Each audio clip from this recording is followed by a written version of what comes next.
E aí, galera, tudo bem com vocês? Tranquilo? Firmes? Vou dar uma dica para vocês hoje, hein? Tudo que você precisa de saber de histologia das plantas, fica ligado aí. Agora, só a maciota, só que você tem que saber para fazer uma boa prova, tá bom? Histologia vegetal. Primeiro, como é que se classificam os tecidos vegetais? Bom, eu tenho dois grupos, os meristemas, que são os tecidos de crescimento, tá bom? Crescimento primário, que é o crescimento em comprimento, e meristemas secundários, que fazem o crescimento da planta em largura. Então aí, ó, meristemas primários, secundários. Esses meristemas vão gerar os tecidos adultos ou permanentes. Esses tecidos adultos ou permanentes, a gente faz uma subclassificação. Tecidos de preenchimento, parênquimas, tá bom?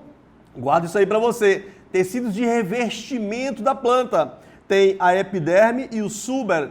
Tecidos de sustentação, colênquima e esclerênquima. E tem ainda os tecidos de condução, o floema, que eu também chamo de liber, e o xilema ou lênio. Precisamos também saber que tecidos desses aí apresentam células mortas, suber, esclerênquima, xilema, é o famoso sex, os tecidos mortos da planta, suber, esclerênquima, xilema. Beleza? Vamos fazer um passeio por esses tecidos. Veja o que nós temos aí, ó. Características de células meristemáticas. Meristema é um tecido de crescimento, então se é para crescer, é para aumentar a quantidade de células, então as células dos meristemas apresentam grande atividade mitótica. Olha a imagem, as células sofrendo divisão celular. E essas células são totipotentes, elas vão gerar outras células, outros tecidos, então são totipotentes, são células tronco, tá certo? Apresentam paredes finas e núcleos grandes. Paredes finas e núcleos grandes estão diretamente associadas ao fato de elas estarem sofrendo constante divisão celular. São características das células meristemáticas, tanto primárias como secundárias, beleza? Olha aí, ó, meristemas primários, um passeio aqui pelos meristemas primários, que são células que derivam ainda do embrião. Onde é que ficam localizados esses meristemas primários? Supondo que aqui seja uma planta, então, ó, lá na pontinha da raiz, protegida pela coifa, tá certo? Na ponta do caule, nas gemas apicais, e aqui também nas gemas laterais, nós vamos encontrar os meristemas primários. Então, só encontrar os meristemas primários. Região subapical da raiz, ponta do caule e nas gemas laterais. E aí, pessoal, se você pegar os meristemas primários, tanto do caule como da raiz, você vai ter esses três grupos aqui, ó. Dermatogênio ou protoderme. O papel do meristema não é gerar novos tecidos? Então, o dermatogênio ou protoderme vai se transformar em quê? Na epiderme. Tá bom? O periblema ou meristema fundamental vai se transformar nos chamados ênquimas. Parênquima, colênquima, esclerênquima. E o pleroma ou procâmbio se transforma em xilema e floema primários. Olha aí os meristemas gerando os tecidos adultos ou permanentes, tá bom? Aí você tem uma imagem, daqui ó, a zona meristemática, essa zona meristemática subiu, a parte que ficou para trás foi se diferenciando e gerando os tecidos adultos ou permanentes, tá bom? Beleza, olha só. Meristemas secundários, onde é que eles ficam? Dentro do caule, dentro da raiz. Qual é o papel deles? Fazer o crescimento em espessura, crescimento em largura. E aí você só tem dois tipos de meristemas secundários. Você tem o câmbio interfascicular, que vai gerar o xilema e o floema secundários, tá bom? E o felogênio, esse felogênio vai gerar o suber e o feloderma. Papel dos meristemas secundários, tá bom? Depois, você tem aí um caule secundário, onde nesse caule secundário se destaca aqui ó, o meristema secundário, o felogênio, e o câmbio aqui, ó, o câmbio interfascicular. Esse câmbio interfascicular, ele forma, não é, para o lado externo o floema secundário e para o lado interno o xilema secundário. Esse xilema secundário, isso aqui ó, é a chamada madeira. E veja que o felogênio, ele tem aqui ó, suber para o lado externo e feloderme para o lado interno. Aliás, esse conjunto formado pelo suber, felogênio e feloderme é o que nós chamamos de periderme. Esse é o papel dos meristemas secundários, beleza? O que vem mais aí, ó? Parênquimas. Só a nata do parênquima é formado por células vivas. Quando eu digo reforço parcial, é porque só tem celulose, cheio de espaços intercelulares, e é um tecido que vai acontecer em todos os órgãos da planta. Destaque especial para os parênquimas da fotossíntese localizados na folha. A imagem que você tem aí é de uma anatomia interna de folha, onde se destaca o mesófilo, né, o meio da folha, o miolo da folha, formado pelo parênquima palissádico e pelo parênquima lacunoso. Tá certo? Observe que são células verdes, cheias de cloroplastos, cuja função principal, além de exercer o preenchimento da folha, é realizar a fotossíntese. Por isso que eles são chamados de parênquimas verdes ou clorênquimas. Parênquima palissádico, parênquima lacunoso são clorênquimas.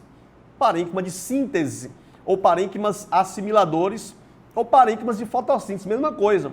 Palissádico e lacunoso encontrados nas folhas. Você tem também um outro tipo de parênquima, que é a reserva.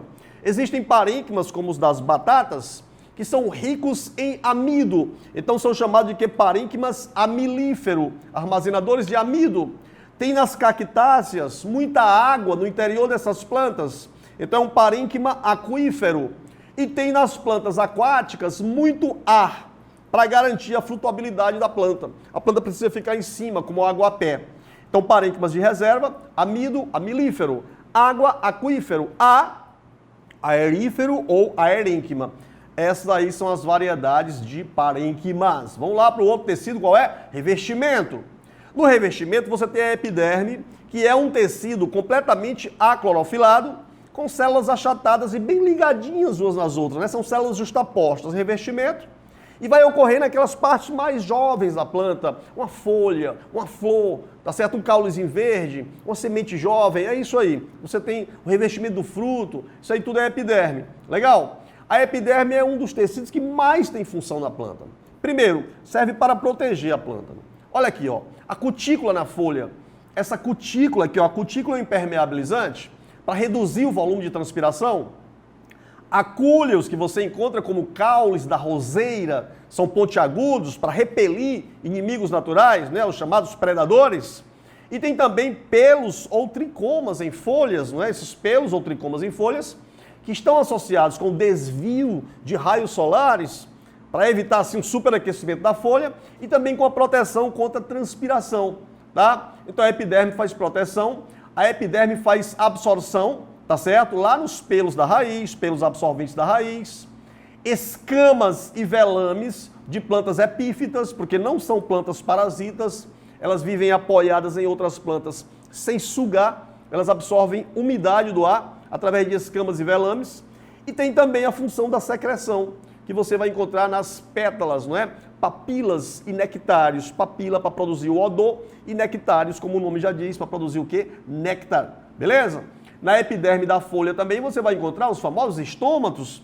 Aqui você tem o estômato aberto e aqui o estômato fechado. Por esses estômatos ocorre o quê? Trocas gasosas, gás carbônico, oxigênio e transpiração, que é a saída de água na forma de vapor. E existem também os hidatódios, por onde a planta vai perder água na forma líquida, né? É a gutação ou sudação, beleza? São essas as funções da epiderme.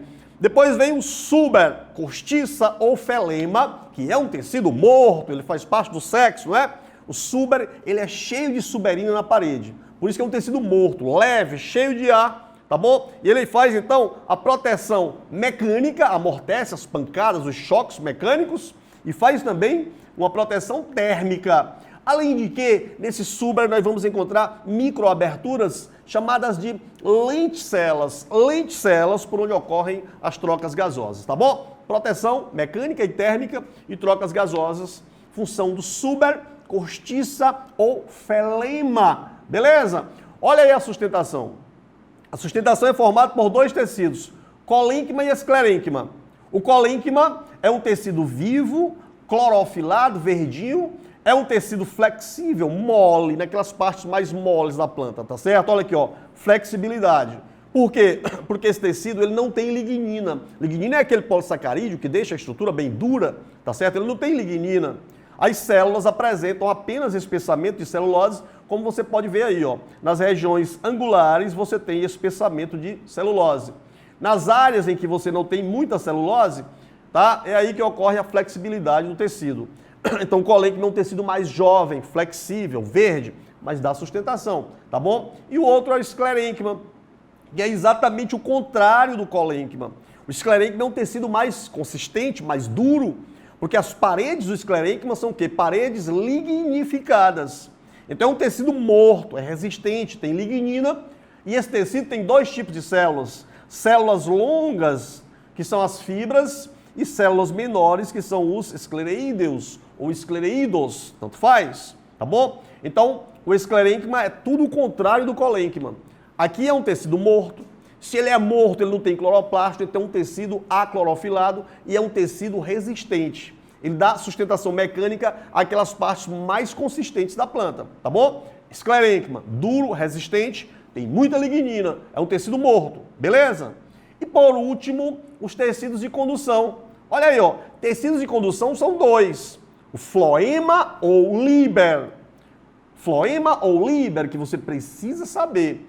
Nas dicotiledôneas, floema começa com F, F de fora. O floema é o tecido externo, é o tecido que fica na parte de fora, tá certo? Floema ou liber.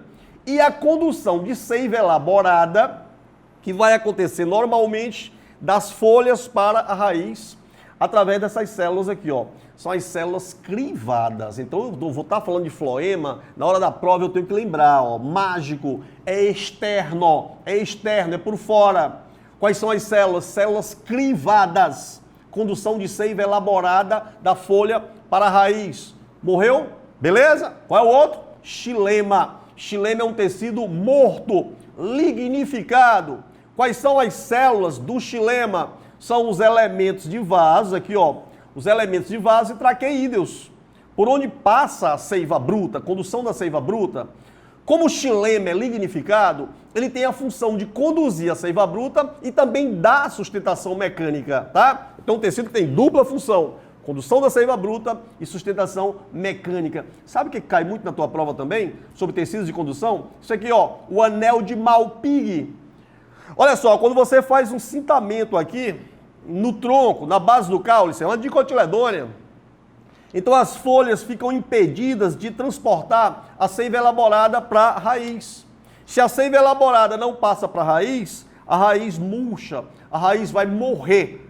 E aí, resultado, a planta morre. Se você fizer um cintamento ou anelamento na base, no tronco, a planta vai morrer porque você impede a passagem da seiva elaborada, você bloqueia a passagem da seiva elaborada que estava escorrendo para a raiz. Beleza? A raiz desnutrida, ela para de funcionar. Se ela para de funcionar, ela não absorve a seiva bruta. Se não absorve a seiva bruta, é fim de carreira. Beleza, garoto? Um grande abraço para você e é isso que você tem que saber de tecido vegetal para marcar, para gabaritar qualquer prova, é isso que eu acabei de falar para você, tá bom? Um grande abraço, fique com Deus e até a próxima. Tchau, tchau.